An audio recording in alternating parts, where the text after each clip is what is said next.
Hello बच्चों, हमारा question है for any arbitrary motion in space which of the following relations is true. तो बच्चों सबसे पहले ध्यान देना है कैसा मोशन है। ये आर्बिट्रेरी मोशन है स्पेस में। आर्बिट्रेरी मोशन मतलब कि उसका एक्सीलरेशन कुछ भी हो सकता है, उसकी वेलोसिटी चेंज हो सकती है। और हमने जो क्वेश्चंस पढ़े हैं, हमने जितने भी 11th क्लास में जितने भी क्वेश्चंस पढ़े हुए हैं, वो मैक्सिमम मेजॉरिटी में कांस्टेंट एक्सीलरेशन के लिए है।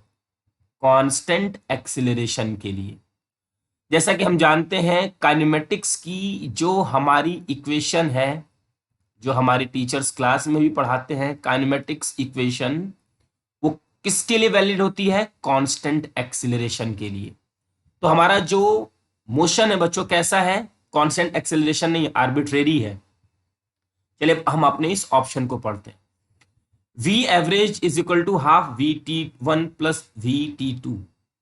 तो ये रहा वेलोसिटी एट t1 और ये रही वेलोसिटी एट t2। बच्चों अगर ये कांस्टेंट एक्सीलरेशन होता तो ये स्टेटमेंट ट्रू हो जाता, और ये फिर हमारा फॉल्स है। अब इसको देखते हैं, v average is equal to R T two minus R T one upon T two minus T one.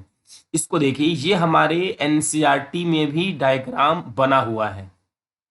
ठीक, देखिए ये हमने कोऑर्डिनेट्स बनाए स्पेस में, कहीं भी हमने कहा कि ये रही हमारी पोजीशन R1 और ये रही पोजीशन हमारी R2 और ये रहा हमारा डिस्प्लेसमेंट वेक्टर। ठीक, जिसे हम लोग कुछ ऐसा दिखाते हैं।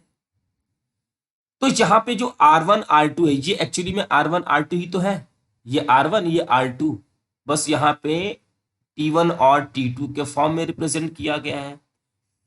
तो स्पेस में कहीं भी किसी भी मोशन के लिए ये डायग्राम हमारा वैलिड है। हमने यहाँ पे वेलोसिटी को कंसीडर नहीं किया हुआ है, हमने यहाँ पे पोजीशन को कंसीडर किया हुआ है। और वी एवरेज क्या होता है बच्चों? वी एवरेज होता है डिस्प्लेसमेंट अपॉन टाइम। और डिस्प्लेसमेंट क्या होता है? R2 minus R1 upon T2 minus T1। ठीक है, और यहाँ पे R2 R1 क्या, यही तो है, बस यहाँ T1 T2 के फॉर्म में रिप्रेजेंट किया गया।